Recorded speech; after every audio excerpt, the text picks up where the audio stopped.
Yes, it's Wrestling Uncensored. We're here. We're talking wrestling. We watch Smackdown. You know?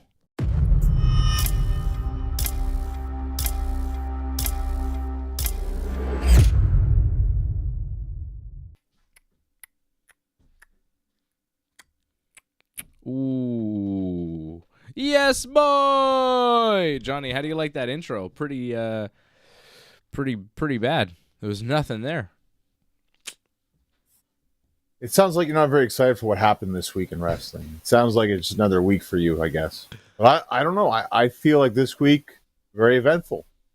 I feel like a lot's happened. I feel there's a lot of backlash to what's happened so far. I think I have thoughts. You have thoughts.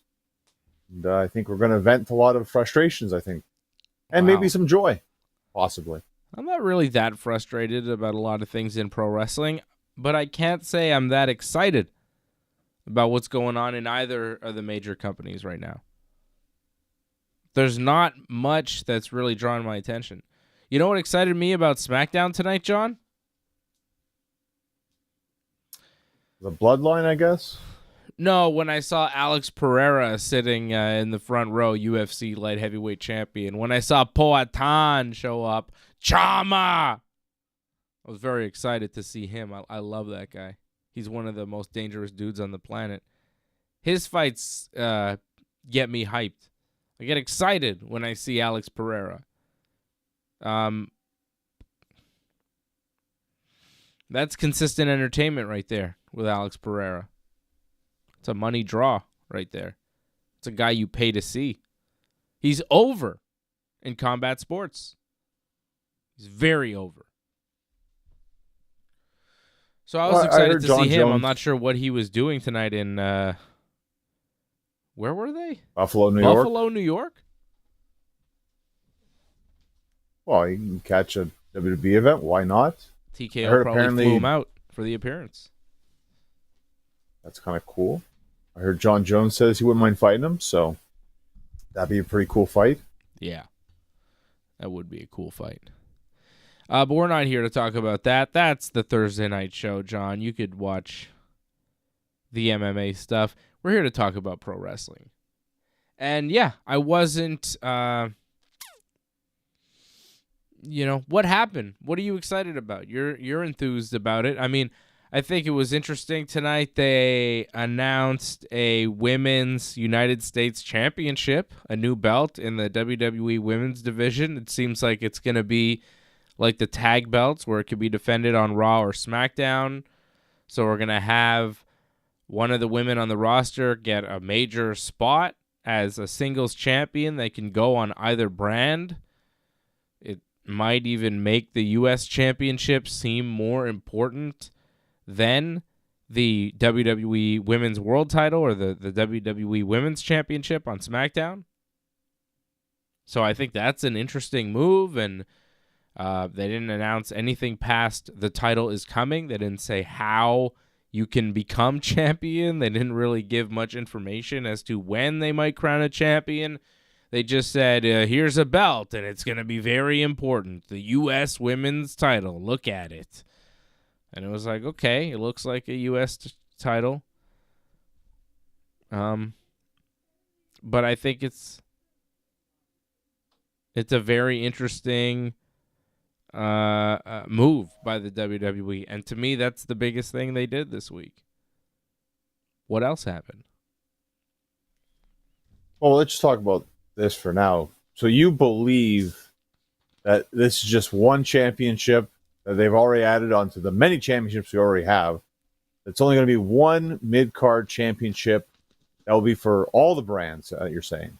You believe that's what's going to happen? They said Raw and SmackDown. Okay. I hope so. I pray that that's what's going to happen.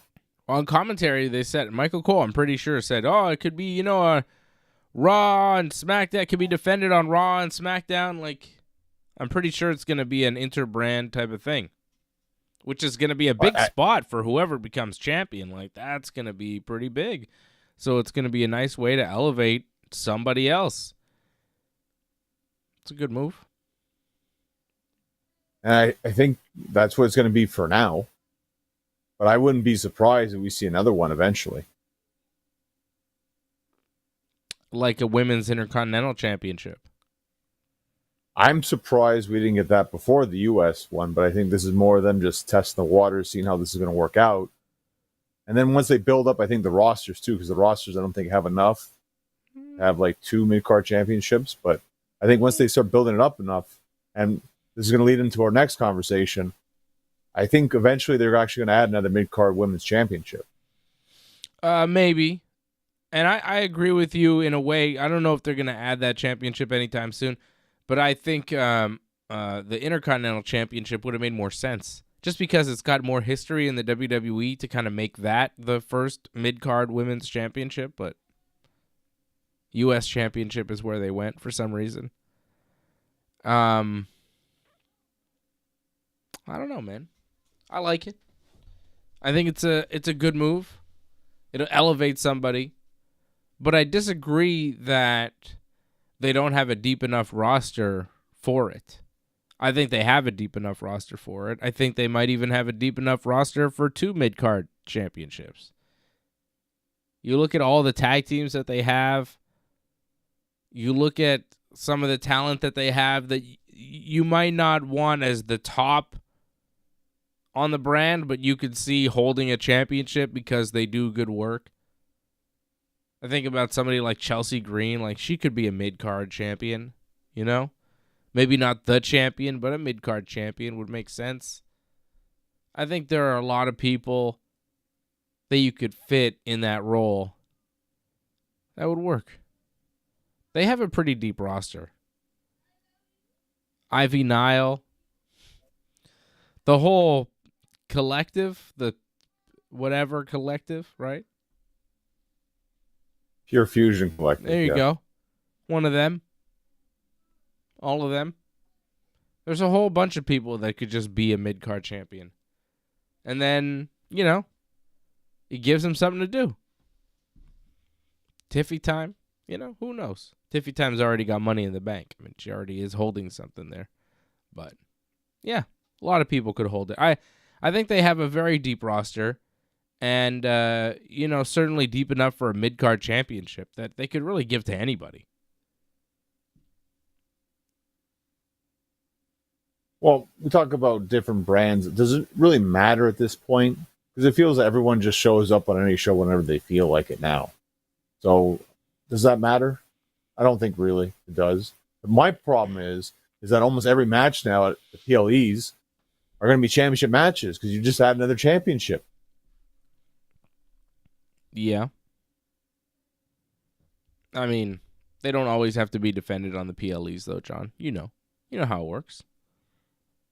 Smackdown before. You add another championship, you just devalue the other championships that are already there.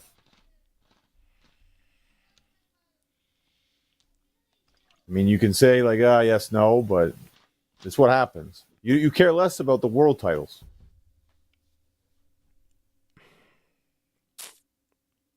I don't know. I don't know about that. I think that is true, but they already have 2 belts, right? It's already not like an undisputed champion. I don't know. I don't think it matters, man. I really don't think it matters that much. I don't think it devalues anything. Like, why not? I mean, the men have mid-card titles, tag titles. Like the women, right? Think about that. Think about that, John. The men's division, right, in WWE. They got the 2 world champions. They've got the Intercontinental Champion, U.S. Champion, and they got 2 sets of tag team champions. The women's division, which is pretty deep, they got a pretty deep roster. They've got 1 women's champion, 2 like a women's champion, world champion on either show. And they've got the tag team champions that appear on both shows. They don't even have 2 sets of tag team champions, and that's it. They can certainly sustain a mid-card title and maybe even a second mid-card title. I think easily. Given the depth of talent in that division, I think they could do a lot. And compared to the men, like, come on. It's nothing. They have no belts. Why? I think we can agree the men have way too many championships. There's no reason why we should have 2 tag team championships. Like when they made that one championship, that was great. The fact that they've ununified those championships was one of the worst things they did. Because a lot of those championships don't mean, like, you even care about the Judgment Day right now, but the Raw tag team champions? I don't think you care or even remember. No one does. Doesn't matter. You're not wrong about that. I think the men's division is maybe not as deep as the women's division in a lot of ways. I think you could see more women as the women's world champion than you could see men as the men's world champion. Oh, easily. I mean, who beats Cody? There's not many people, I don't think, that could beat Cody. Because Well, Cody's that's a true it. champion. You have more parity on the women's roster. You have more options. It's a healthier roster in a lot of ways.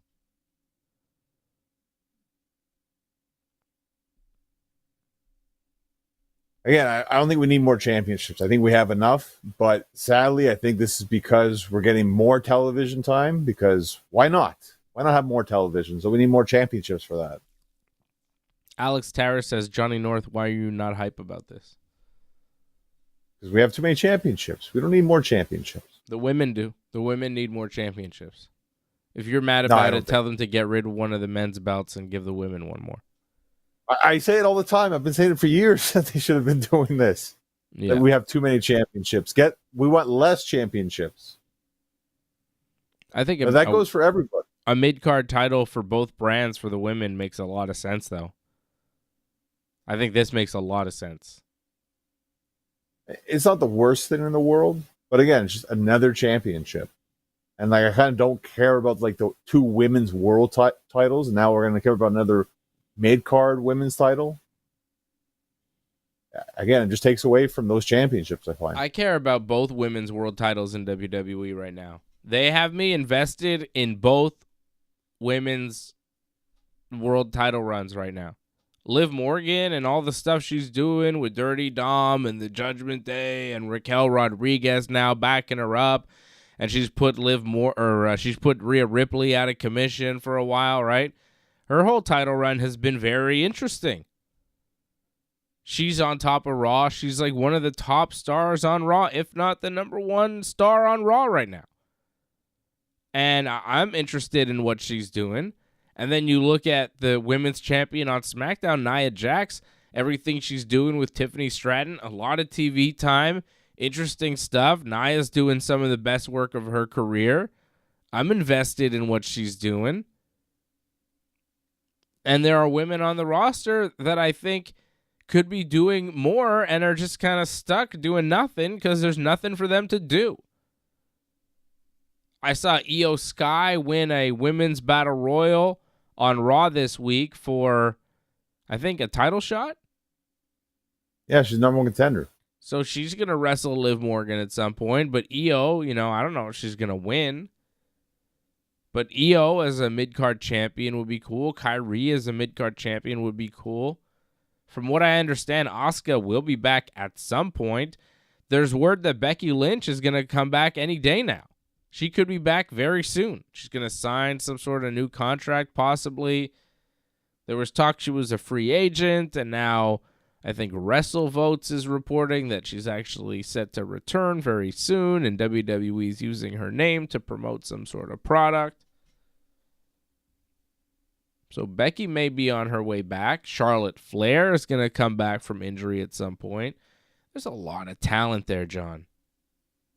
There's a lot of talent. They're overflowing. Jade and Bianca kicking around as tag team champions. Bayley's there. Tiffany Stratton is getting bigger and bigger. Rhea Ripley's hurt. She's going to come back. And then who knows what the next generation's going to be. What's her name? Who are the women there from NXT? Jazz Chisholm. What's her name? I don't know which one you're referring to. Jakara Oh, Lash Jackson. Legend. Lash Legend. That team. The Meta Yeah. Girls or the Meta 4 you're talking about? Yeah. Lash Oh, Legend. You know, she's pretty cool. Right? Are they still in NXT? We didn't see them this week, though.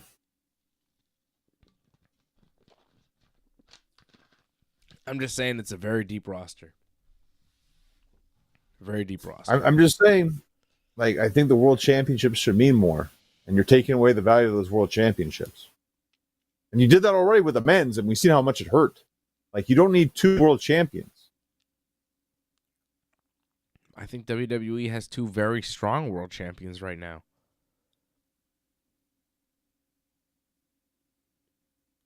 No? You don't think Gunther and Cody are very strong world champions right now? I think they're both doing very well for themselves.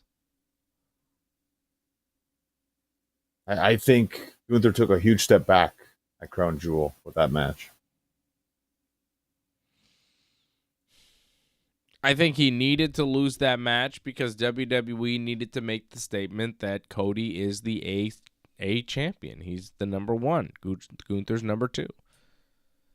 That was a statement match for WWE to kind of tell the world and tell the boys and tell everybody, you know, Gunther's good and all, but Cody is our guy.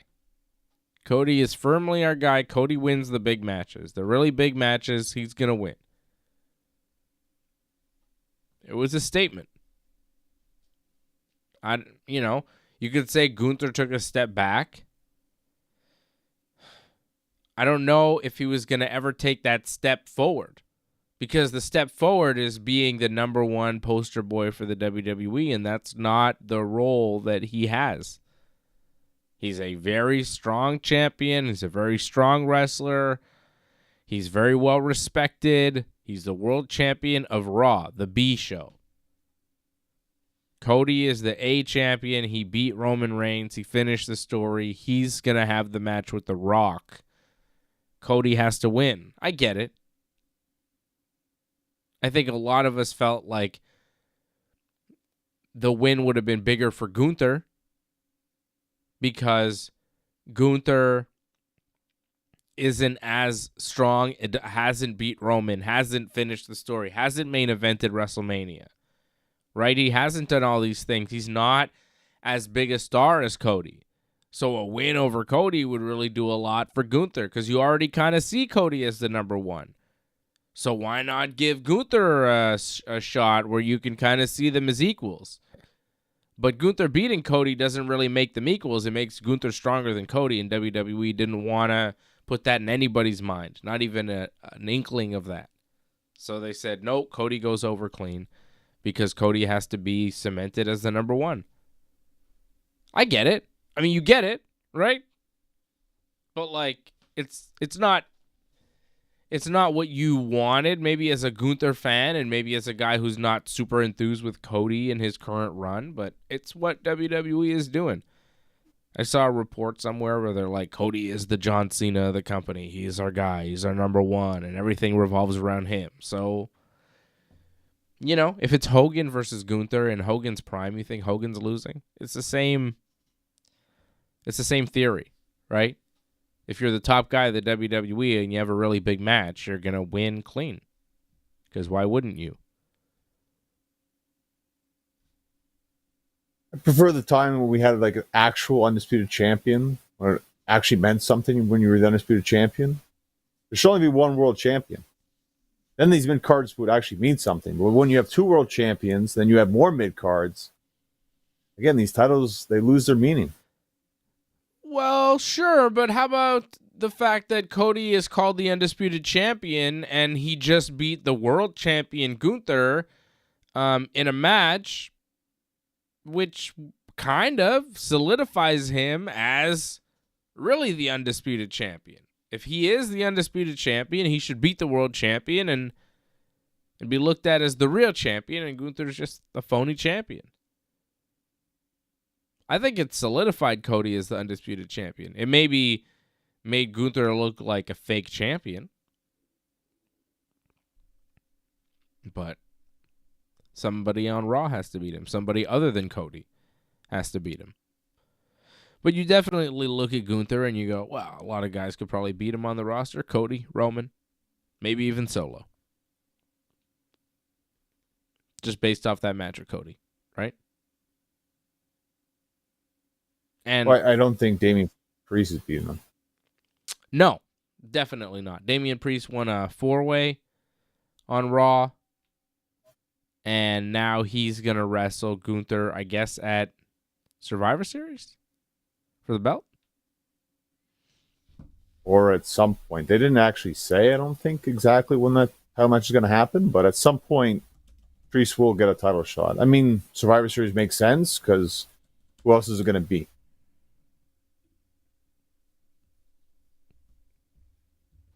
I think it's got to be Gunther. I'm looking at the card, and they have not made that official. I don't think anything's official yet for Survivor Series, no? I mean, according to Wikipedia, the War Games is.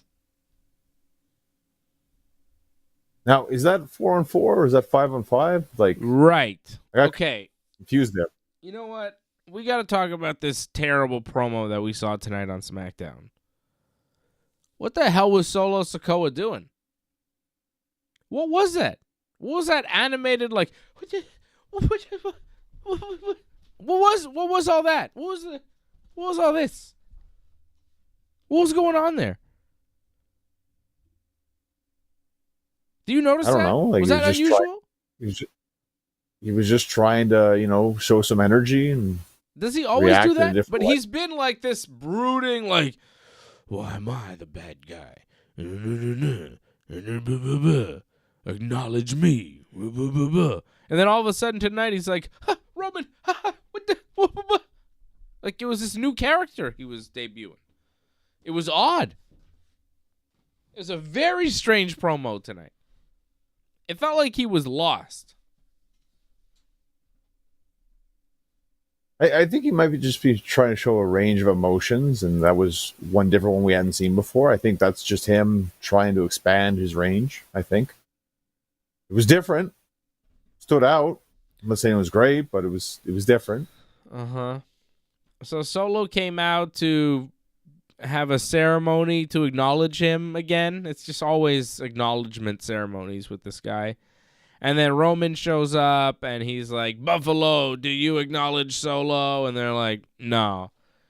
And Roman's like, me neither. And then Roman wants a one-on-one match with Solo to determine who's the real tribal chief. And Solo's like, what? How you gonna say you're a tribal chief? You don't even have a tribe. And then Roman, like, comically, I don't understand what this character is supposed to be at this point. Because Roman Reigns, when Solo's like, you don't even have a tribe, man. Roman, like, looks to his left and looks to his right, like, oh, yeah, nobody's here next to me. Like, you had to look, dude?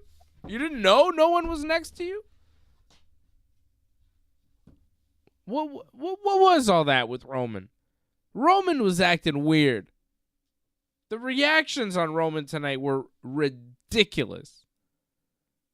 And then Solo says, "Oh, we're not gonna do a one-on-one match, man. We're gonna do war games. You gotta find partners." I was like, "What the hell is his character, dude?"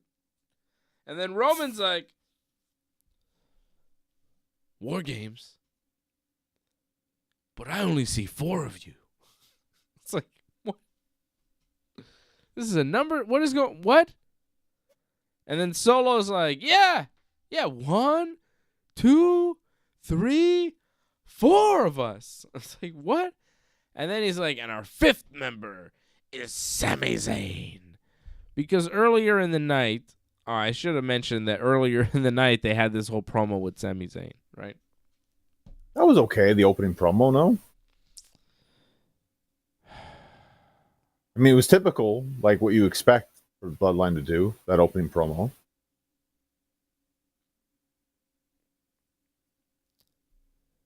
I think it's making Roman look really dumb. Well, they're trying to make him a babyface, so he's got to be a little bit more humble, I think. Yeah, but he's not, and like then when he decides to be, it's like for no reason. Like he doesn't really like the Jey Usos getting big reactions. Like Jay's getting these yeet reactions, and he's kind of like looking like, I don't like this. He's like sneering at it.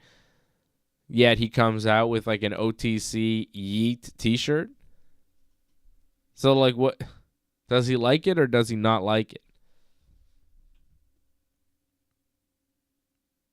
It's unclear. He's kind of wishy-washy with the whole thing.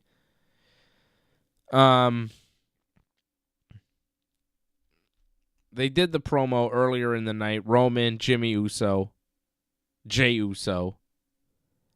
And Jay says that he wants Roman to hear what Sami Zayn has to say. And then Sami Zayn comes out and he's like, yeah, when I kicked you, it was an accident. I didn't mean to. And Roman, we've been through a lot, and I don't think you hate me. I think you love me. Like, Sami went on, and in the end, he's like, Roman, I think you love me. Look, you're smiling, Roman. And Roman's like, what? I hated this promo, actually, John. You like this? This was really bad. It was just so silly and just... Could we get to it? Could Sami and Roman just kiss already and just do it so we can just get on with our goddamn lives? Like, it's just... We know they're going to get together. Just do it already. Just shut up and do it. It's annoying. It's so boring. We know the finish. We know what you're doing. We've seen this before. It's awful. It was so bad. I hated SmackDown tonight. I hated watching it. I hated everything. The Bloodline stuff has been just awful. The acting, the ridiculous reactions, it's been horrible. Roman was awful tonight. Sami was a joke. The Usos were fine. The Usos did well. Their reactions were great. Solo was ridiculous. Jacob Fatu cut a good promo. I thought he was good. There's some bright spots, but jeez. A lot of weird performances tonight. They tried to have these, like, tour de force acting performances, and they wound up looking ridiculous. You're pro wrestlers. You guys need to chill sometimes with the acting stuff. And then Sami wanted Roman to apologize to him so that they could get back together. And Roman's like, I'm sorry. Sami wanted Roman to apologize to Jay. So Roman's like, I'm sorry, Jay. I'm sorry that you ever let me waste my time with this nonsense Sami Zayn. And I'm like, this was the point of promo where I kind of enjoyed it, because I was like, yeah, what is this Sami Zayn stuff? All this ridiculous Sami stuff. You love me, Roman. Just apologize to Jay and we'll get back together. Like, if I'm Roman, I'm like, what the? Whoa, this guy? And then Roman says it's not about Sami, it's about Solo, and he gets all mad and he's like, get out of here, Solo. And then Jacob Fatu's like, Solo says no. And then later on, Roman, of course, is confronting Solo, and Solo reveals that the fifth man for his War Games team is going to be Sami Zayn. And Sami Zayn comes out and he just stands there on the stage. And the new bloodline starts beating up on Roman. The Usos come out. They start getting beat up on by the bloodline guys. And they're all beat up. They get beat up for a little while. It's 4-on-3. They're getting beat up. And Sami Zayn is just standing there watching. And then Solo gets Roman by himself in the ring, and he's about to do the Samoan spike, and he gets Sami to come to the ring. Sami gets to the ring, and Solo's like, come on, hit him, Sami, get Roman, you hate him, get revenge. And, of course, Sami kicks Solo, because, like, no shit.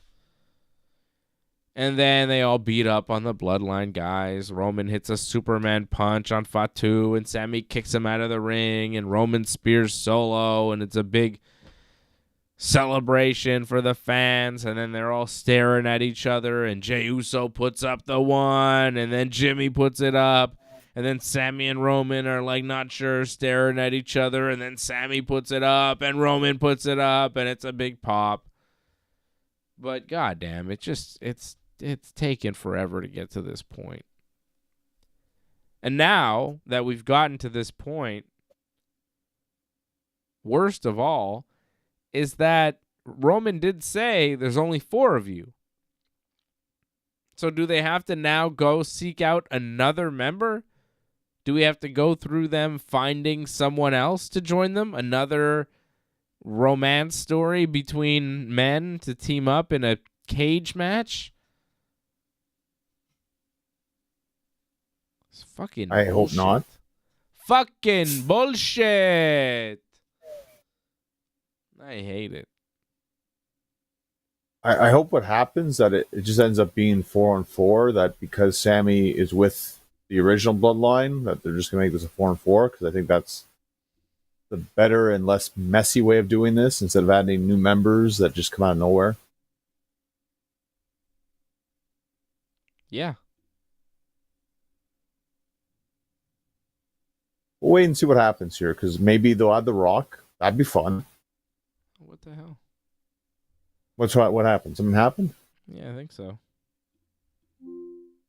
Oh, I don't know. I think There's a noise.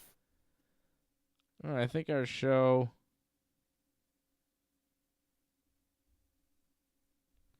I think our feed dropped out at some point.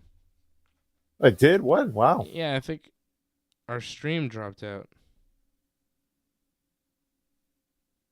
Are we not live now, or? Huh? I don't know. We are now. No, we are now. Okay. I don't think we ever went off. I think something happened. I think maybe our stream died at some point on YouTube. So like our show is in 2 parts now. I don't know. I think our stream died at some point, but we're on. I don't know what happened. I'm just noticing that I was like, why I had our feed going, and then it just kind of ended, and I was like, what happened? The show's still going on, and then I saw that we're up on the YouTube channel. We're still up, just on another. Huh. Apparently our internet died, and then we had to restart a new stream. That's weird. Weird. Well, we're back. I don't think we left for very long, John. It did distract me, though. Where the hell was I? The Bloodline stuff. It's just, it's tired. It's boring. I think 4-on-4 is where they're going to go. This is what I've been predicting for months now. You kind of saw the writing on the wall. It was going to be Solo's group against Roman and the Old Squad. And it was going to be at War Games. It's in Vancouver. So, of course, Sami Zayn being Canadian makes a lot of sense. Makes a lot of sense because, of the Bloodline. And that was a 4-person group. And the new one is a 4-person group. Like, it just made sense for War Games. And again, this is what happens when you book a match before booking the participants. If you have half a brain, you could look at it a few months out as soon as you book the match and go, well, who would make sense to be in this match? And you figure out, well, it would be these guys and these guys. And then you have to sit through months and months of TV while they play out this boring story of getting them to get together. So, sorry, John, but it's been terribly boring. Like, maybe it's technically eventful because they did technically get back together tonight, but it feels like they've been back together. Well, it's not over yet. It's not complete yet, if you think about it. They're still missing a member. The wise man. There you go. Still need that event to happen. And more than likely, we're going to get that maybe a week before Survivor Series. I could see that happen.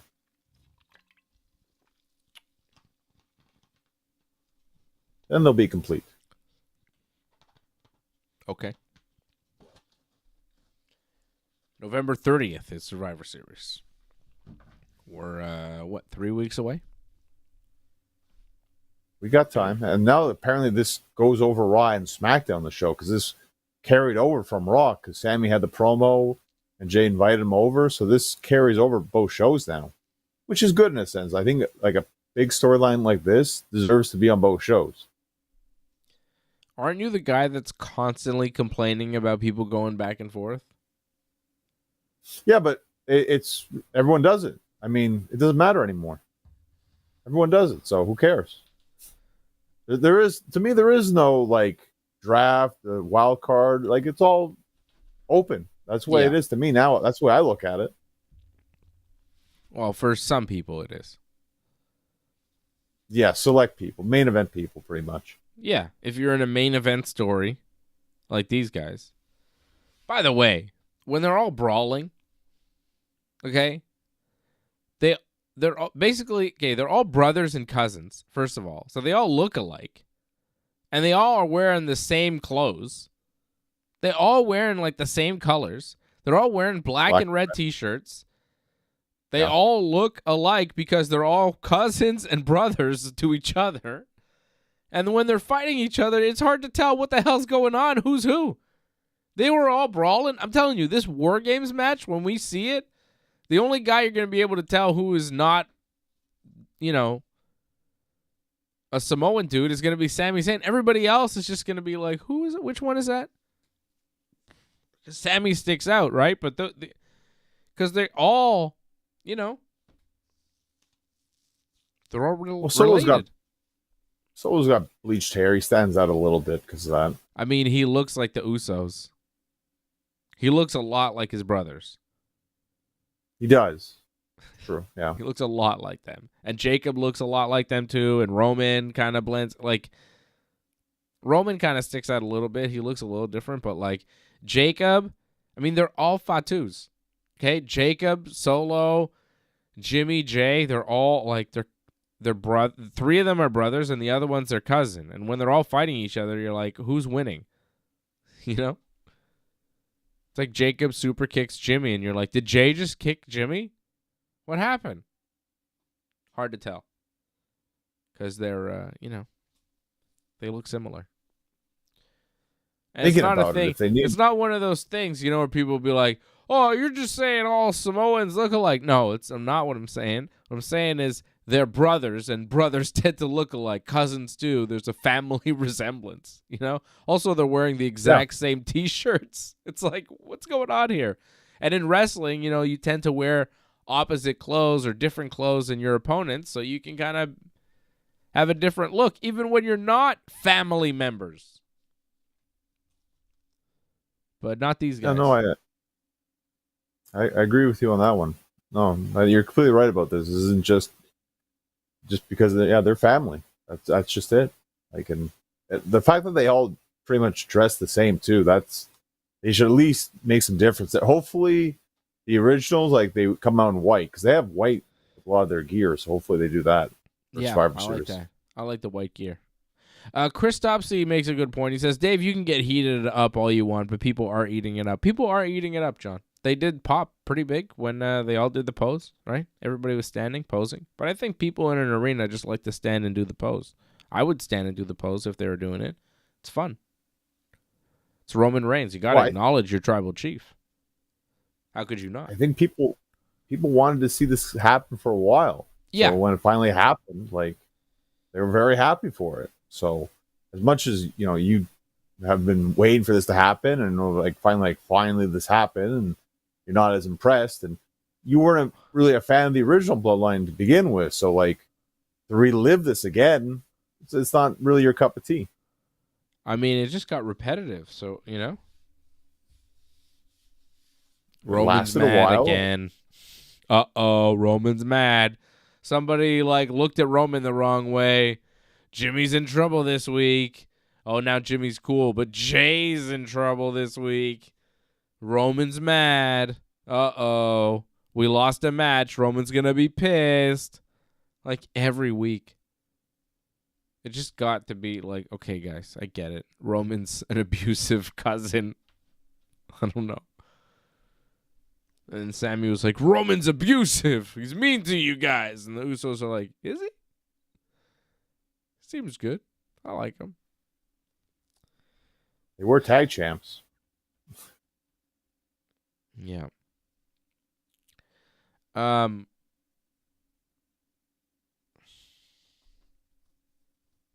don't know. It's just that I knew that they were going to get back together, and it seems kind of obvious and predictable that they're getting back together. So to make it happen where it's so long and drawn out, it just seems like filling time. Because when it's like an obvious conclusion, to me, the way to do it is just do it. One night, bam, back together. Not like drawn out over weeks and weeks of TV, segments and segments where it's just painfully obvious that in the end they are going to get back together. You know? It's just so obvious. And they just drag it out, and you just go, please stop. Like at this point, like when Solo revealed Sammy as the 5th member of his team, I was like, I don't think this is real, but I kind of hope it becomes real, you know, because I was like, this would be a fun twist. Give me a twist. No twist. Again, this is the days of our bloodline. And that's the way it goes. Everything happens at a very slow, snail pace. So that's the way they write this story. So it's going to take a little bit of time. And I don't find this was the most atrocious part of SmackDown. That was in the middle, I believe, if I'm not mistaken. I don't know. All I know is that we should be acknowledging our true tribal chief, Solo Sikoa. He beat Roman clean, middle of the ring at Crown Jewel. He's the man. Roman failed, lost to Cody Rhodes, then teamed up with Cody Rhodes, abandoning his family, then refused to acknowledge Solo as the new tribal chief, then took a vicious beating, continued to refuse to acknowledge Solo, loses to Solo, continues to refuse to acknowledge Solo. Solo is the real tribal chief. Solo isn't the bad guy. Roman is. I mean, why did Solo beat Roman clean at Crown Jewel? Why did the ref bump with absolutely no payoff? What the hell happened in that match? Do we know? I'm still baffled as to what the hell that was.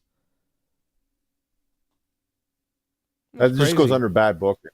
Just bad booking in the end. I mean, no matter what happened, it was just badly booked. They didn't botch something? They didn't forget to do something? Again, it just was whatever happened was poorly executed.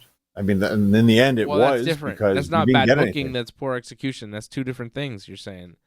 I'm saying, have you heard anything about that? Or nothing. So again, so that's to me, that's bad booking. Yeah. Yeah. If you heard nothing,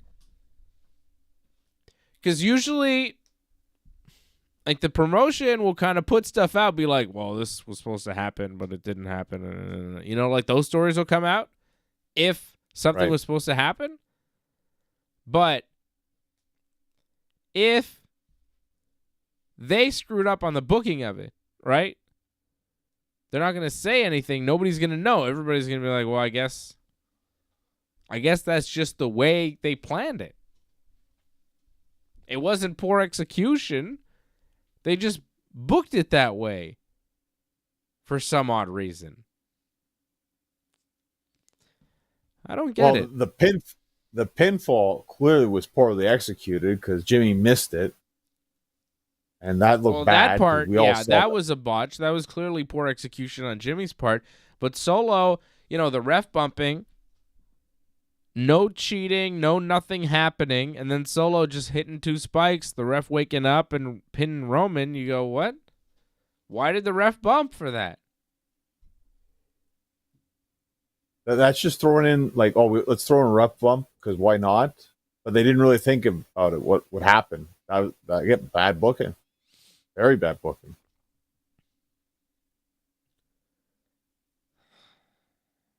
It's very weird. Very weird. That match was bizarre. WWE. Huh? you expect better from WWE because like they don't do stuff without a purpose, especially in the bloodline. Like everything is done, like it's very calculated, everything. So for the fact that that happened, it's a major slip up. And it should have been the out to get Roman to lose without losing clean, but he did lose clean. And then how do you have him down clean? Like how? Why in a tag match when it doesn't even have to be him? I'm thinking the reasoning is because he got the win over Could have been Solo. an Uso, man. But Roman got the pin on Solo, right, in that tag match with Cody. So they needed to even it. I he think should get the pin. Like that's the thing, man. It's Roman. They don't put him down clean on anybody. So like for how many years was he up on everybody, and now he's down clean on Solo? What? That was nuts, man. With the ref bump too, right. It makes me think something went wrong. Because there's no way they book Roman losing clean off a ref bump that goes nowhere. I can't believe that the people in WWE, the agents who are on that match, Triple H, who's approving whatever, goes, yeah, we're going to do this. I can't believe that they would have such little sense as to do a ref bump without giving Roman the out and then having him lose clean to Solo. Like, that to me it's unfathomable that they would plan to do the finish in that way, because it doesn't make any sense. If you have Solo clean over Roman, why do a ref bump? Why do a ref bump? And you shouldn't have put Solo over clean on Roman because Roman was so strong for so long. Why would you sacrifice that in a nothing tag match? You know, the spot to beat him is not this spot either. Like, it was so fucked up. I think that something went wrong. Something went wrong. There has to. I'm telling you, man. There's got like all that, man. Right? What?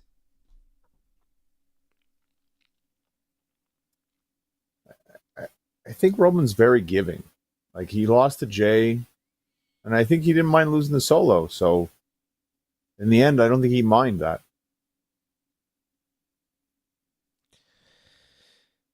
Well, but that doesn't explain the ref bump, though, still. The ref bump with no payoff is just like, huh? I think they just threw in something, and they didn't really think it through, and they're just like, oh, we'll go to the end. I think they clearly rushed whatever they planned. It should have been a cheat there. You know, somebody should have cheated for an object, something. Roman should have got a spear with nobody to cover.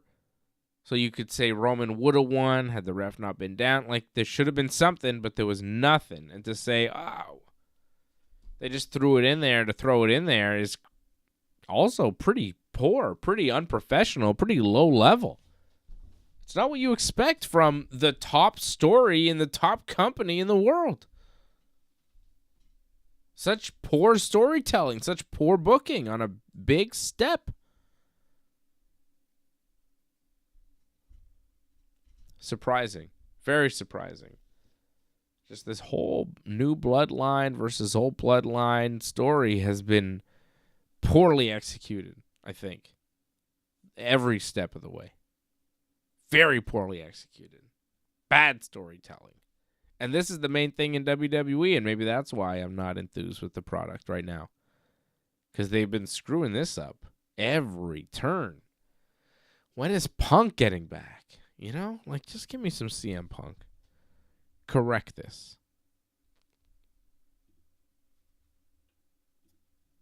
Well, hopefully sooner than later, but wait and see. I mean, he's advertised for things coming up, right? some sort of thing in Vegas that's coming up. So he's supposed to be there. So hopefully that means he's back on television then soon after or around that time. Hope so. Johnny, you know what makes me sad? Seeing the New Day like mad and losing. I don't like it. I don't like seeing Woods like blame things on Kofi. Woods like blind tag Kofi when Kofi had the match won, and then Woods wound up losing, and the War Raiders beat New Day. This whole story is just sad. I don't know where it's going, but it just bums me out. Well, there's supposed to be some sort of celebration of like the 10 years of New Day or something. Isn't that coming up soon? There's supposed to be like a whole Raw like dedicated to it. So that might be the end of New Day when that episode airs, possibly. Huh. Damn. I really liked Dragon Lee and Chad Gable on Raw this week. I thought that was the best wrestling match WWE offered all week. I really liked the women's battle royal. I know you weren't a fan of the pajama battle royal, but No, I it was actually all right. thought It was okay. I didn't hate it. I don't know. I didn't think it was unbelievable. I thought it was, fine. I thought it was well put together. It wasn't all over the place, and I thought some of the eliminations were kind of creative. I thought there was a lot of good work done in that match. You thought it was better than Chad Gable and Dragon Lee? Like, kind of seen that before from both of them. Before, it wasn't anything new or anything out of the ordinary. If anything, I was more impressed with the Battle Royal because I've seen a lot of terrible Battle Royals, but this one was like, this wasn't bad. And it started the show, too. It started off on a good note, I thought. Okay. I'd never seen Dragon Lee wrestle Chad Gable before, and I thought that was pretty damn cool. I enjoyed that. I liked it. What else happened on SmackDown this week? We saw Bayley beat Candice LeRae. That just about put me to sleep. Randy Orton came out, called out Kevin Owens. Kevin Owens came out, started brawling with Randy, and then Kevin hit Randy with a pile driver. And then Randy was stretchered out. Referees and security got them separated, and Randy was taken away in an ambulance, and Cody Rhodes went with him. So Kevin injured Randy Orton tonight. I'm thinking it's going to be Kevin versus Cody at Survivor Series. Seems like that's a foregone conclusion, right, for the title? Randy's hurt, so the Randy-Kevin match can't happen. It was supposed to happen at Crown Jewel. They just brawled. The match never happened. Now Kevin does this to Randy. I think Kevin versus Cody is the match at Survivor Series. Like, it's not a bad story. The idea, I think, was good. It's just the execution I thought was very poor.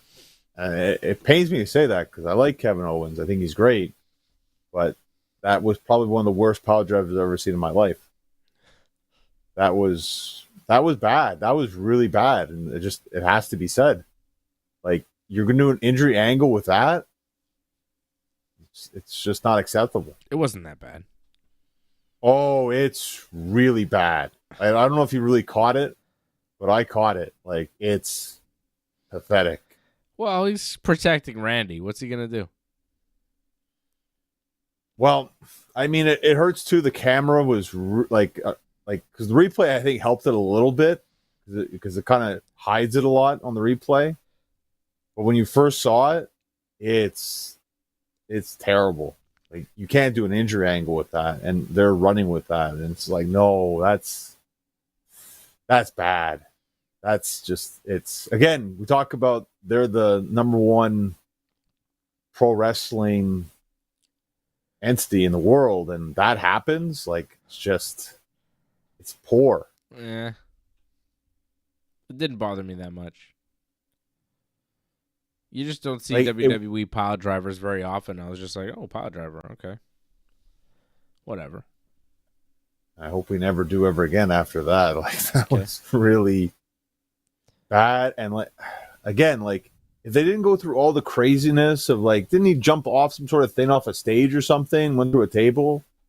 Like something that looked amazing, and then something like that caused an injury. It's bad. It's really bad. Okay. Didn't offend me as much as it did you. You know what did offend me? Tommaso Ciampa angrily beating up Pretty Deadly on his own and then winning the match in like a squash. Didn't even tag in Johnny Gargano. Poor Pretty Deadly. Come on. He just got squashed.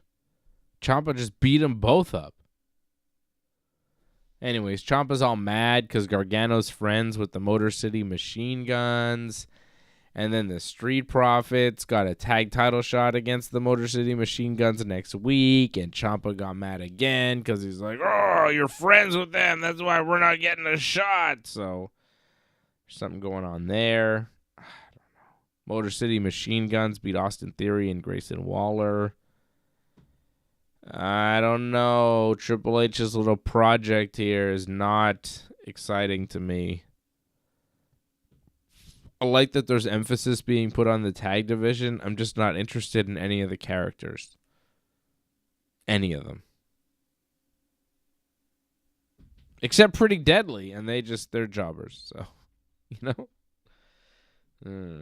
I mean, look at the tag division on SmackDown. Austin Theory and Grayson Waller. DIY. Motor City Machine Guns. Who, I mean, no disrespect, but I don't know if they're selling tickets. I don't know if people are tuning in to see them specifically. You know? I just don't see a very strong, exciting tag team division. Street Profits. Like, none of these matches, none of these matchups are exciting. For me. Nothing. Ooh, Motor City Machine Guns versus DIY. I know, like, some people are like that. Like, some fans will be like, ooh. Not for me. Street Profits against Motor City Machine Guns next week. I don't care. I'm not interested. I don't know. I don't know, man. It's not for me. Do you like it?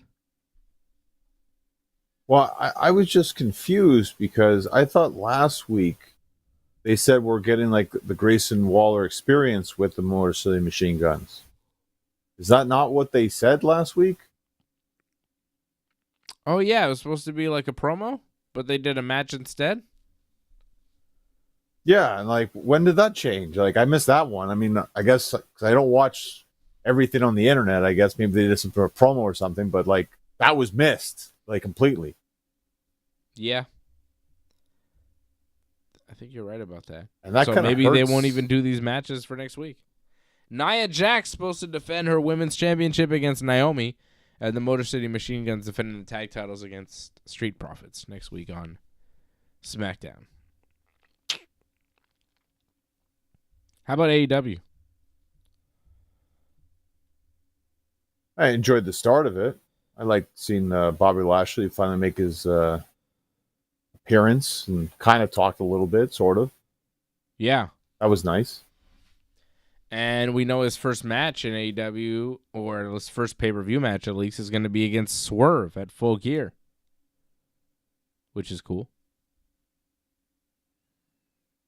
Yeah, it makes me interested for the pay-per-view. I definitely think Full Gear is far more intriguing than Wrestle Dream is already. Wrestle Dream was what, the last one? That's where Brian retired, right, I guess? Kind of. Yeah, that was the last one, right? Full Gear coming up November 23rd. It's coming up soon here. They got, what, 2 more weeks of TV before Full Gear? We're getting there. We have Jon Moxley defending the AEW World title against Orange Cassidy. Swerve Strickland going one-on-one with Bobby Lashley. Mercedes Moné defending the TBS title against Chris Statlander. The new AEW World Tag Team Champions Private Party defending in a 4-way against 3 unknown opponents so far. Jay White versus Hangman Page, and then MJF versus Adam Cole or Roderick Strong, or possibly both in a triple threat. Adam Cole and Roderick Strong have to win like a series of matches to get a shot at MJF. It's very convoluted. Yeah, that's not the best, sadly. That could be better. Hopefully we'll get more MJF. That usually makes it better, but we aren't getting much of him, sadly. We're getting like no MJF. We're getting we got MJF making a phone call, and then MJF on the phone to Don Callis saying, "Hey Don, take out Adam Cole. Here's some money in the diamond ring." There you go. So MJF put a hit out on Adam Cole with Don Callis and the Callis family. That's sadly all we got. Yeah, that's all the MJF we got. This show seemed like it lacked some star power. Like, I like the main event, but you're right. Like, it didn't really have like top stars in the main event. But I enjoyed the main event for what it was. Yeah. I mean, you had some good wrestlers in there. It was Ricochet and Powerhouse Hobbs against Kyle Fletcher and Konosuke Takeshita. Powerhouse Hobbs making his return to the company. It was all right. But it didn't feel like a big main event. And I thought, because you had the Hurt Syndicate come out at the beginning of the show, they come out at the end of the show, and I thought Will Hobbs would join the group. That didn't happen, sadly. We got other run-ins that happened. Will Ospreay showed up and all that, but not what I expected, sadly.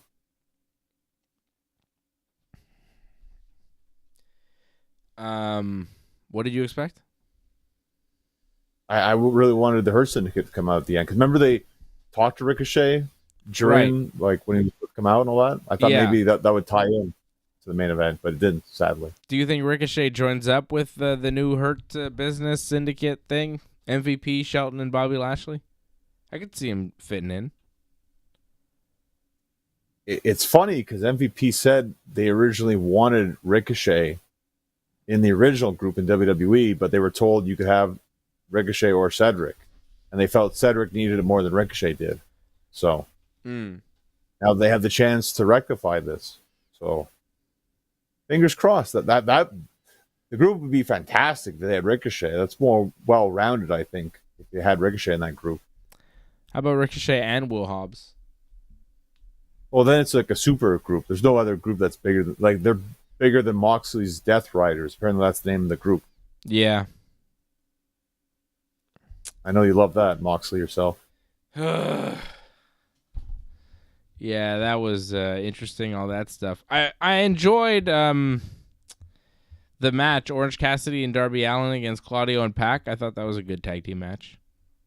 Well, Darby, you always need to watch what Darby does, because Darby almost kills himself all the time. That shot into the ring post was insane. That was the spot of the week right there. That was nuts. It's Darby Allin, man. He's must watch every time, right? And I think he knows too, like, he's not in the big tough picture right now, but he made sure that people didn't forget about him. Yeah. And to me, like, I was thinking more about him than Orange, even though they were trying to put all the emphasis on Orange in this one. Yeah, Orange is kind of the star of this team right now because he's going to wrestle Moxley for the belt. I think Darby's going to wrestle Moxley for the belt at some point down the road, too. What I really liked on this show was Christian's promo. I thought that was fantastic. Yeah, that was great. That was... He brought it back again. being a jerk. What a jerk, too. Just an ultimate colossal jerk. Telling Hook that he wants him to be his son. He wants him to be his new son, his wild card son. And then saying that, Hook's father, like, he did take out Hook's father because he wanted to get him out of the picture so he wouldn't be giving him bad advice, because Hook's father, Taz, wrestled in what's called ECW, an outlaw promotion. And then could never make it in the big leagues. When he couldn't hack it, he put up his he hung up his boots and he became a commentator. And he says to Hook, do you want to be a commentator or do you want to be a world champion? Listen to me, be my son with my other sons, Kip Sabian and Nick Wayne. Become one of my sons and I'll show you the path because your father's a loser.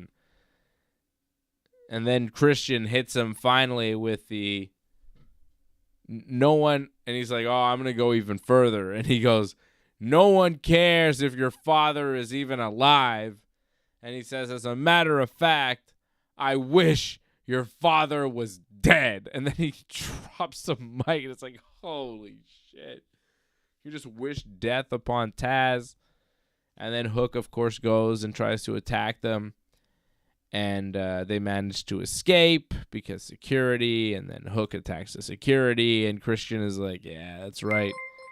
This is what I wanted from you, Hook. I wanted to see it. So that was all very good stuff. Christian just hitting Taz. Just laying shots in on Taz. Great promo. Highly enjoyable. Like, right away, it sells me on Christian versus Hook. Like, I wasn't very excited about it beforehand going into all this. It seemed like maybe we were getting Christian against Kip Sabian, which was even less appealing. Mm-hmm. But just with this alone, I'm like, yeah, I wouldn't mind seeing Christian versus Hook if that's what's going to happen to Full Gear. Seems like Hook is saying he's going to go through all of them. He's going to wrestle Kip and then Nick Wayne and then eventually get to Christian. That's what Hook seemed to be saying, right? That's fine. Oh, we got a new follower. That's nice. Like, that's amazing little graphic that we get when that happens on Twitch. Thank you. We just got a new subscriber, too, on YouTube. And Harold Schneider dropped a super chat on YouTube. Thank you, Harold, my main man. Angelo Contagonis on the chat as well. Ray Cruz in the chat as well. What's up, boys? All our members over at join.ringsidereport.net. Angelo Contagonis says, I watched SmackDown. It was all right. Nothing spectacular. It's a pretty fair assessment of SmackDown. I agree. I thought Dynamite was kind of the same. It was all right. Nothing spectacular, although that Christian promo was spectacular. And I also enjoyed the that ladder match. Like, it was kind of nuts. The Learning Tree Trios fight without honor against the conglomeration. It was Big Bill, Chris Jericho, and the other guy with Jericho. Brian Keith. And they wrestled Mark Briscoe, Kyle O'Reilly, and Tomohiro Ishii. And that was fun. That was the match of the night, I think, for Dynamite. That was just crazy. Like, it started off nuts. Yeah, it was good. Yeah, it was very good. I think you're right. It was match of the night. Crazy spots. Man, Jericho took some nuts bumps in that match. What is he doing? That elbow drop, too, yeah. I mean, he took it the week prior, too, but in that ladder match, but still, like... Man, when Ishii suplexed him into the table, man, outside the ring? Yeah. Ooh. Was it Mark Briscoe that took that ladder, like, just jumped into the ladder? Yeah. On the outside? Yeah, jeez. That's rough stuff, man. Like, Mark Briscoe don't care.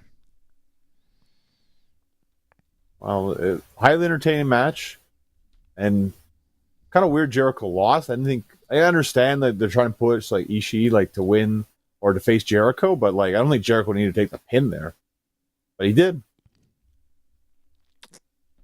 I mean, non-title. He's still Ring of Honor champion. Not a big deal. But what did you think about Adam Cole beating Malachi Black? What did you think about that match? It was kind of slow to start, but the crowd got into it as it went on. I felt like they probably should have went home with it earlier once you had the crowd, but they kept going for a little bit. That's a typical, like, they do that a lot with their finishes. They just do move. Like, I think it was Panama Sunrise. That should have been the finish, but then he hits another move, and then that's the finish. I think that's what it was. But they do that a lot in AEW. It drags a little bit too long. It was fine, but it dragged a little bit. I agree. I thought it was just too long and a little too slow. You know, when you say it was slow at first, I thought that at first lasted too long. And it didn't really pick up enough for the really slow kind of nothing parts to be worth it. I don't understand all that Malachi Black stuff. He's like sad or whatever the hell's going on with him. I don't get what he's trying to do with the character. It's not. Well, he's got to change it up a little bit. I think he's got to change it up because, I mean, they've been the same thing with the whole House of Black thing for so long. So he's got to add something. So they're probably doing something. I don't know what exactly, but it gives them some interest. People are like, oh, what's going on with him? Is he leaving? Is he not leaving? Apparently he's not leaving, but there's something going on with him. So hopefully they actually use him and do something, which would be great. I mean, they have been using him.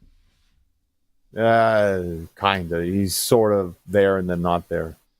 And just a bunch of trio matches. Like, that's nice, but they don't really go anywhere at a lot of the matches, sadly. Well, speaking of going somewhere, John, I think we're going somewhere. We're not going to Elimination Chamber. No. Elimination Chamber is going to be in Toronto, March 1st at the Sky Dome. Rogers Center, where the Blue Jays play, not the hockey arena, the big stadium. Sky Dome. Chamber at the Sky Dome. Good God Almighty. Book that hotel room now. Can you book that hotel room for Elimination Chamber? You know, the hotel room in the, center in the outfield there where you could see the game? Can you do that for Chamber? I would do that. That'd be nice. It's a good way to watch a Chamber from a hotel room in the distance. I saw Antoinette says she's going to go to it. Yeah, so she lives in Toronto. Enjoy that. I mean, It's a cool spectacle. I mean, I definitely enjoyed Elimination Chamber when I was here in Montreal. I didn't really appreciate it. I saw a lot of people on X complaining that Canada gets all these PLEs. It's really Toronto gets all the PLEs. Yeah. Like, we haven't gotten a couple of years, and Vancouver got one, and Toronto had like a couple now. And they get another one. Yeah. Well, Toronto's one of the biggest cities in the world. Oh, they deserve it. They're great. They should get it, but I mean, they pretty much get everything. Well, that's like saying New York gets everything. It's like, no shit. You know? The way it is. Well, yeah. Big cities get more stuff. There's money and population. It makes sense. So, Chambers going to Toronto next year. Kind of cool. Second time in 4 years, 5 years that it'll be in Canada? It was here in 2022. I believe that's right, yeah. Yeah, second time in 4 years. That's cool. Well, hopefully they get WrestleMania. I think it'd be awesome for Toronto to get WrestleMania. It's been a while since WrestleMania 18, so it'd be cool if they got that. It's too bad we don't have a stadium in Montreal that could have Elimination Chamber. Too bad, eh?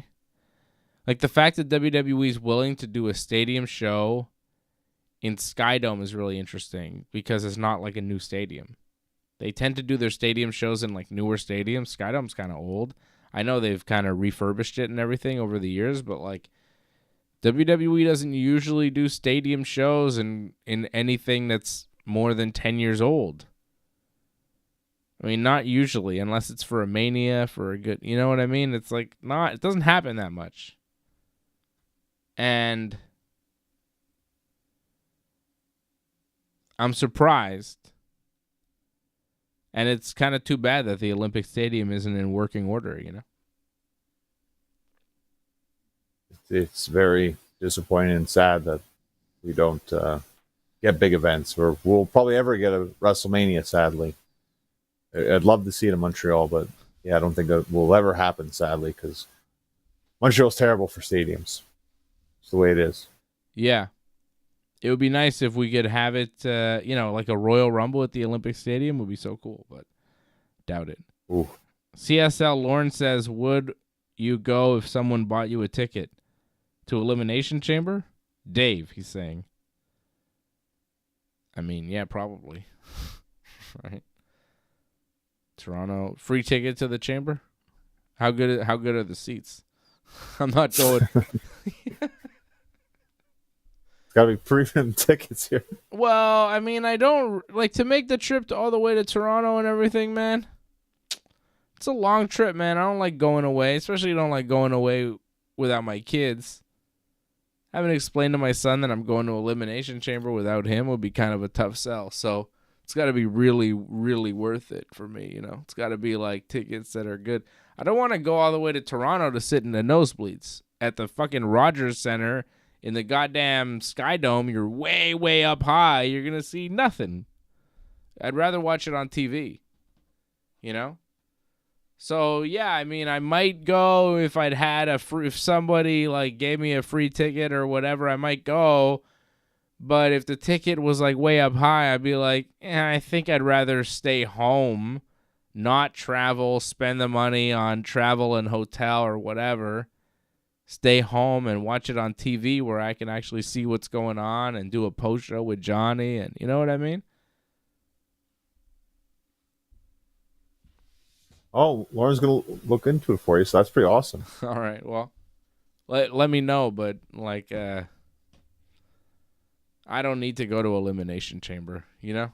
I've seen so much in my life. I'm good. I've been to so many UFC shows. in Skydome? Yeah, I saw George St. Pierre fight Jake Shields at the Sky Dome. The first ever UFC show in Toronto. It was at the Sky Dome. It was hell getting out of that building afterwards. It was hell. Oh, I bet. It was so bad. It was like 60,000 people. It was horrible.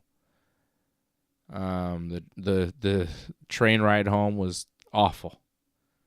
You know, on the TTC, it was terrible. So, yeah. I didn't love being at a packed Sky Dome the event was fun, you know, but. Of course. Yeah, all the traffic and all the people coming in and out of the building, it's kind of a headache. I don't like a big schlep, you know? I don't. I like to keep things real simple. I'm a simple man with simple pleasures. Sometimes I like luxurious pleasures too. You never know. But, yeah, it's got to be luxurious. It can't be kind of like, you know, amongst other humans. I got to have a kind of separate entrance. I like that. I like the VIP lifestyle. I don't like being among throngs of people on a subway. It's uncomfortable. Don't like it. Well, I got more bad news for you. Are you ready for this? Oh my God. Did Juan Soto sign with the Dodgers? I can't handle that. Well, don't tell me that. I don't want that at all. He didn't sign with anybody, right? Am I safe? All I know is apparently, like, for the Yankees to sign him, they have to, like, go to, like, his home, not in New York, apparently. So Yeah, everybody's doing that. okay. The what's his name? The Mets owner. He went to meet with Soto too. Yeah, everybody's just going to meet with Soto in California. Well, good luck. I mean, you know, like they're in the mix, right? So who knows what can happen? Most players don't live, where they play in the off season. Like, why would you live in New York? You think he wouldn't live in New York in the off season? Jeter didn't live in New York in the off season. Lived in Florida. You know, doesn't mean he wants to play in Florida. Doesn't mean Soto wants to play in California. Just because he lives there. You know what I mean? Good luck. That's all I'm going to say to that. But that's not what I was referring to, actually. Okay, good. Apparently, it's like pretty much confirmed now that Raw and SmackDown will go to 3 hours. So that's going to affect us quite a bit, I think, because pretty much like our start time might be different, possibly. I think it depends on the week for SmackDown too, right? Because sometimes it'll be like overseas, and it'll be apparently Netflix is going to air it live no matter what time it's on. So if it, no tape delay anymore. Like if SmackDown's, on at 10 o'clock in the morning because it's 8 o'clock at night at this place, wherever they are in some other country, it's going to air at 10 o'clock in the morning on Netflix, right? So who knows? Those are just rumors. Netflix hasn't announced, right? They haven't made it official. Not yet. Not yet. But it seems like that's pretty much what's going to happen, though. It seems very highly we're getting 3 hours. And by the way, too, like in the States at least, it's still on the USA Network. Like, we're going to get on Netflix, apparently, everything WWE in Canada. Yeah. But they're only getting in USA. So, well, SmackDown's still on USA. Yeah. Yeah. So I don't know if USA would air that live. No, probably not. And will Netflix air it live internationally if it's not live on USA? You know, like if it's a tape delay for the States, would they give it to the rest of the world live? I hope so. I hope so, too. Speaking of the rest of the world and WWE, John, did you see this European tour that they're going on in March? Yeah, like almost every show is going to be like on like at 1 p.m. or something, pretty much. What are they doing? They're going to kill their people. This is all leading up to WrestleMania, too. This is like they come back to the States and it's like 2 weeks, it's WrestleMania.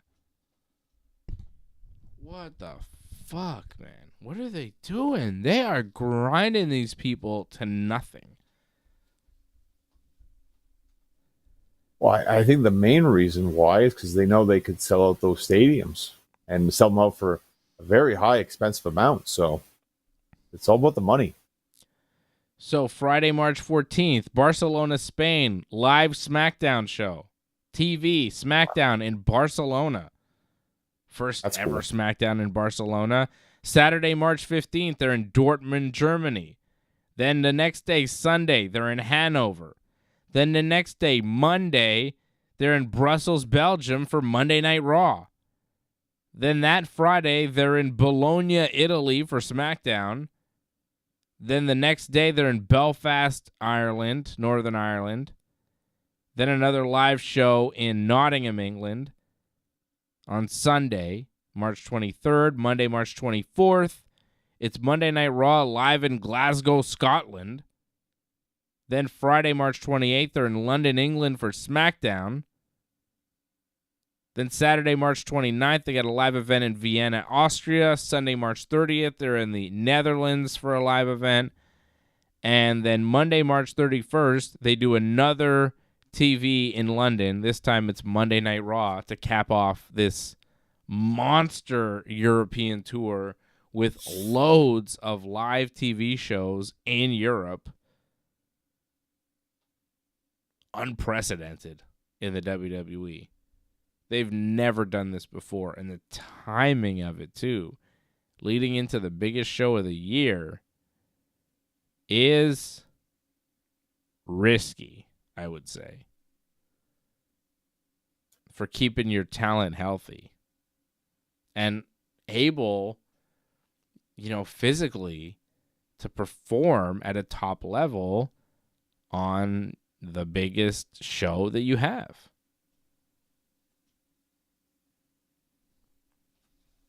It's rough. It's a rough road to WrestleMania.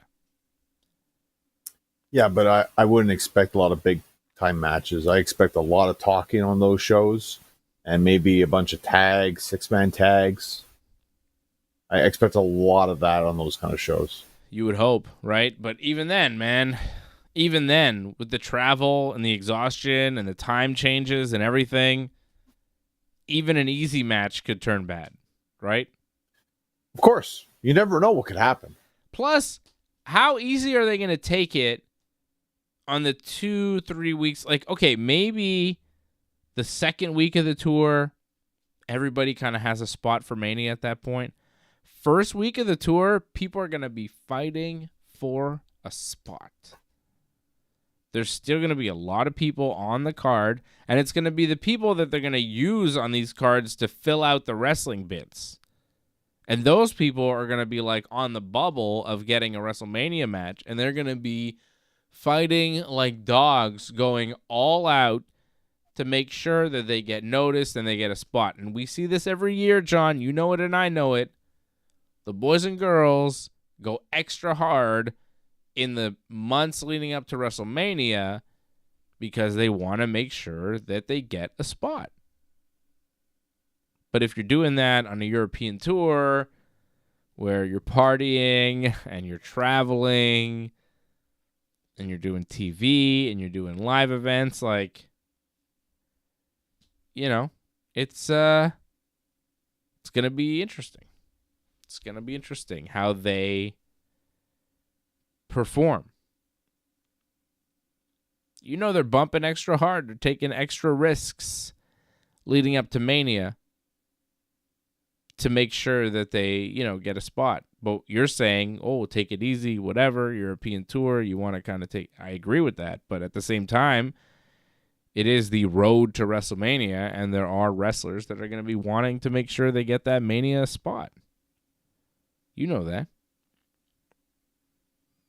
Well, yeah, like you have a guy like Andrade, I'm sure you'll give him a hard match and he'll go all hard for it. Like, I'm not worried about that. I mean, someone like the Usos or something, you put those guys like in tag matches because you keep them safe, because what are they going to do for WrestleMania? Probably a big match, but you don't want to overdo it for them. Mm-hmm. Well, we'll see how that tour goes next year. Johnny North, when is your next match? When can people see you in the ring? Well, before we talk about that, can we talk about what happened with Kenny Omega? He got into some sort of backstage brawl with some guy in... Was this in Japan? This was in Japan. I believe it was... What's his name? Gabe Kidd, I think is his name. Okay, so right? He's working some sort of angle with this guy, Gabe Kidd. So I guess Kenny is healthy? Well, you tell me. Like, you saw what happened, right? Yeah. Like, it looks like Kenny can do stuff because it seemed like he took a lot in that little skirmish that happened. No, like, hard to tell. Didn't take any bumps. Just kind of wrestled around a little bit. He fell to the ground, did he not? Like, kind of. I mean, it wasn't a big hard bump. I mean, hard to tell. But what's he doing there? If he's not there to work an angle and set up a match for the Tokyo Dome, what the hell's he doing? I think he's there to set up a match for January 4th for the Tokyo Dome. Well, isn't the Wrestle Dynasty like January 5th or something? So they could do both.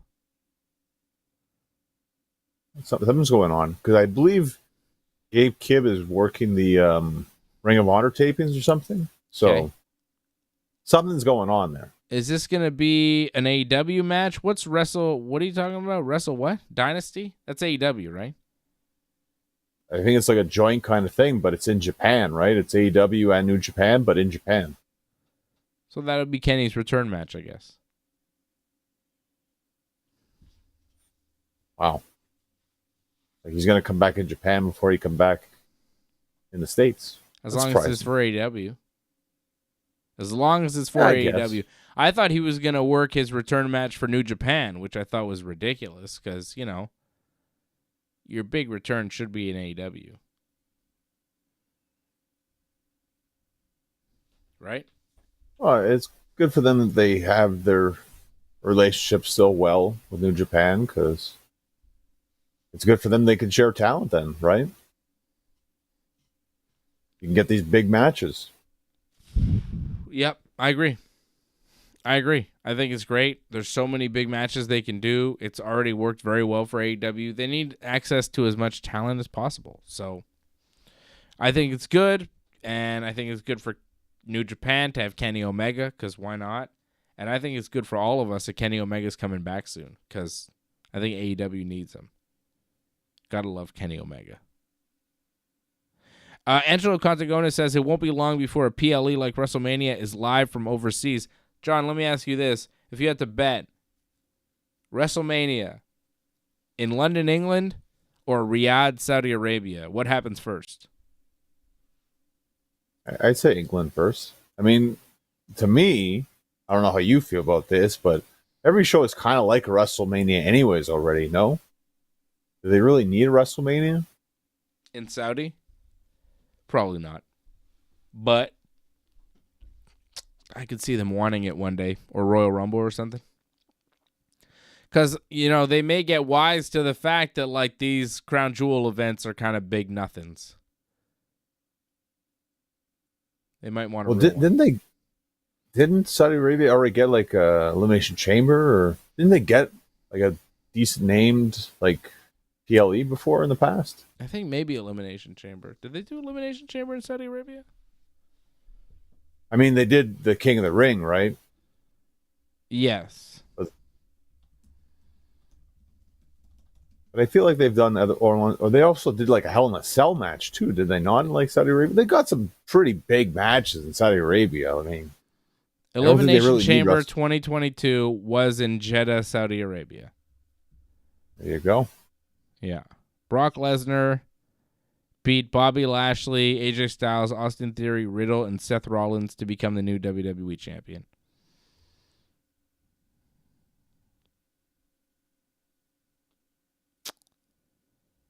And Roman Reigns beat Goldberg to retain the Universal Championship by submission in 6 minutes. What an event that was. Elimination Chamber 2022. Oh, so I guess it was 2023 here? Right, because 2024... Oh, yeah. 2024 was what, Australia? That's what it was with Rhea Ripley, right? In the main event against Nia. Yeah. I was thinking it was 2022 for some reason. It was 2023. Okay. Johnny, tell me, your next match. When? Where? I don't know if I'm wrestling, but I'll be attending the Loot Academy show that's going on next Saturday. The Jacques Rougeau Loot Academy, because our buddy Jeremy Prophet's going to be in the finals. So I'll be in attendance for that. I'm not in the show, but I'll be there watching it. So that'll be fun. Next show I'll actually be wrestling on will be for Torture Chamber Pro Wrestling. That will be in Laval, usual spots, College of Latran, and 1000 Boulevard Avonnaire. Bell time 4 p.m. And more info, check out my Instagram, Genesis Joy North, or on X at North Genesis. There you go. Follow him on all the things. You can follow me on some things as well. Dave Simon MMA on all the things. And I'll be back on Thursday night to preview Mike Tyson versus Jake Paul and John Jones versus Stipe Miocic, UFC 309. We are going to be back next Thursday to get you ready for a massive weekend in fight sports. Next weekend is going to be nuts. This is kind of the calm before the storm. We're chilling right now. We got a weekend off. We got no shows this weekend, no post shows, no watch-alongs, no nothing. Next weekend, UFC 309 watch-along. The next weekend after that, it's AEW Full Gear. Right after that, it's Survivor Series. Right after that, it's UFC 310. So the next 4 Saturdays after this weekend, there's going to be some live programming here on the Ringside Report Network on a Saturday night. Some exciting events to cover here coming up. We've got UFC 309. We've got AEW Full Gear. We've got WWE War Games Survivor Series. We've got UFC 310. Back to back to back. 4 weeks in a row. It's going to be nuts. Exciting times, Johnny. So a little bit of calm this weekend. And then I'll be back with you and Freddie and AJ, the whole crew, Thursday night, 8 p.m. Eastern time. And then November, December, everything's going to kick off big time. How about that, Johnny? Everything's going to be, it's going to be a big rush between now and like a week before Christmas, because anything around Christmas just kind of shuts down, right? Anything past like December 15th, 16th, it's like, nah. If you're a week before Christmas, there's no events. Week before, week after. There's like a 2-week period where you can't do nothing, basically. So all the shows have to be done now. Or wait till January. Except they announced it on SmackDown tonight. There will be the Saturday night's main event in December. I think it's the 14th or 15th, if I'm not mistaken. Yeah, what did I just say? That everything shuts down at the 15th? Yeah. 15th, 16th, you can't do anything, past that. 16th, 17th, 18th, it's like, no. You can't schedule an event December like 18th or 19th. I mean, you can, but you're pushing it. 20th, people go, whoa, that's Christmas already. No one wants it. When is the last AEW pay-per-view for the year? Is there not one in December? Well, they do like a World's End. You can get away with something, a special event between Christmas and New Year's. I think you can kind of get away with that. I liked when Japan did like MMA shows on New Year's Day and New Year's Eve. I think that was always fun. I'd be a little bit worried about that this year. I mean, if they're doing like near like the last day of December, last Saturday in December, and then they're going to do Wrestle Dynasty on the 5th of January, that seems way too close. December 28th is when they're doing World's End. And Wrestle Dynasty, they have a week later, January 5th. Yikes. Exactly a week apart. So that's weird. But that's AEW. They're a weird company. Johnny, thank you. Thank you, everybody, for tuning in. Thank you to Harold Schneider. You're the Super Chat leader of the night. Thank you, Harold. Thank you, Ray Cruz. Thank you, Angelo Contagonis. Thank you to all the members supporting over at join.ringsidereport.net. We will talk to you again real soon here on the Ringside Report Network. Thanks for sticking with us to the end. We would really appreciate it if you could help us spread the word. You know the drill. Hit that subscribe button, flip those notification switches. We are an audience-supported network, so consider becoming a recurring supporter at membership.ringsidereport.net. Check out our website at ringsidereport.net. Hope to see you again next time, and have a good night.